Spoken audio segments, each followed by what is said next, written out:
Hey everybody, welcome back to the channel. It has been a while since we've had a video, really since Halloween season. I get really busy this time of year with work, and I have not had a chance to go through and do a ton of videos or even see some of the newer stuff that's come out that I really wanted to. So I'm going to give you one caveat in this list. So this is going to be my 2023 best and most disappointing movies. I never like to use the word worst. I have so much respect for filmmakers. If they're going to go out and make a movie, I'm not going to call it the worst movie of the year. I'll just say it's the most disappointing to me, because these are movies typically that I have a relatively high expectation for that didn't live up to what I hoped they would do. Just recently, I do have a movie that I've heard amazing things about. I'm trying to see, so Godzilla Minus One.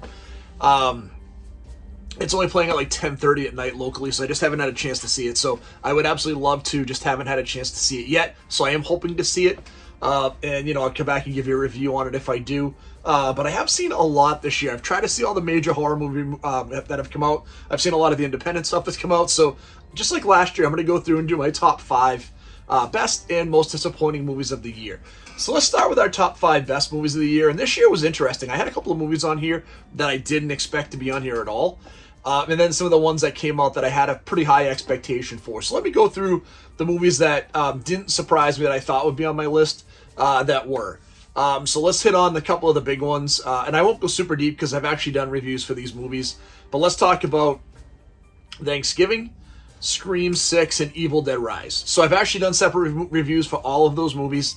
And I enjoy the heck out of all of them. I think, from what my expectations were, when I say best movie of the year, and then I went back and looked at last year's list, and I'll be honest with you, I don't think this year's crop of movies was as good as last year's crop of movies. Movies last year like X, Pearl, Smile, Black Phone were so good last year. And I think this year we had some good movies, but they weren't, blow me away good. When I think of like a Thanksgiving, Eli Roth's movie that he's been trying to get out for like 16 years since the Grindhouse trailer came out, it was exactly what I wanted that movie to be. It was fun. It was a throwback slasher. It was good gore, well acted. It was a good overall movie that I enjoyed. When I think of Scream 6, I love the change of pace going to New York. I love the nastiness of the movie. I love the sense of isolation in a city of 8 million people. That, to me, came across really, really clearly on screen. And then Evil Dead Rise, I did put it in my top 5. I do have a huge problem with the back half of the movie. I think once it gets beyond the initial setup, the movie isn't nearly as good as the initial setup, but the initial setup is great. Alyssa Sutherland is incredible as the mom in the movie. Genuinely scary, and a movie I liked a lot. Now, let's go to the 2 movies that I had zero expectations for, that I thought were going to be very bad, that I enjoyed very much. One is going to be The Blackening. I saw this on a flight home on a JetBlue flight, and I enjoyed the heck out of it. It is a throwback, African-American cast, tons of fun. It is a slasher comedy horror movie, and it was just really good. Like, it was kind of a murder mystery. It was a dark comedy. It was kind of this urban setting for the movie. It was really a fun movie of a young cast of really good African-American actors and actresses that put on a great show. I enjoyed it very much, and I went into it with no expectation. Again, I was on a flight. I said, hey, what's on here? Blackening came up. I watched it. I was like, this is really fun and good. Renfield was the same way, so I've actually traveled quite a bit this year for work. I actually saw Renfield on a flight as well. I tried watching it at home. I couldn't get into the beginning of it. Once I started watching it, what a fun movie. I think back to the main character who was in The Menu last year as well, and then I realized he was in Warm Bodies. Great actor, right? A lot of fun, good movie. Nick Cage chewing the scenery as Dracula. Again, what's not to love, right? And even with Awkwafina, who annoys the heck out of me being in the movie, she did not take me out of it. So it was a really fun, entertaining movie. So when I think of our top 5 movies this year, there were a lot of fun, entertaining movies this year. And then when I go back to our most disappointing, you'll see there's a pretty good theme. Is really, in this set of 5, there's a couple of movies that are really bad. And then there's, a couple of movies I had low expectations for, and they met those low expectations. And a movie that I was disappointed in, that wasn't a bad movie. I was just hoping it would be better than it was. So let's talk about our 5 most disappointing movies. I'll talk about the 2 at the top, and I'm going to talk about Black Demon and Meg 2. Black Demon is just not a good movie. I wish I could say something good about the movie. Like, it's got a good cast. It's shot well. The premise is really cool, where you're in this, this Mexican town that was, part of this oil company. It kind of, a throwback to when you see these towns in America that are decimated by, the coal industry or the oil industry, and they just become ghost towns. This was similar to that in Mexico. The only problem is, by the oil rig, there's a megalodon, but there's, potentially a supernatural megalodon that's, terrorizing these folks that are now stuck on this rig, and no boats will go out there. They're going to sacrifice the family. It's just not particularly good. The shark effects are terrible. The action wasn't great. Like, I watched this movie and I was bored. Like, I'm bored from a giant shark movie on an oil rig in the Gulf of Mexico. It should be a really fun movie, and it just wasn't.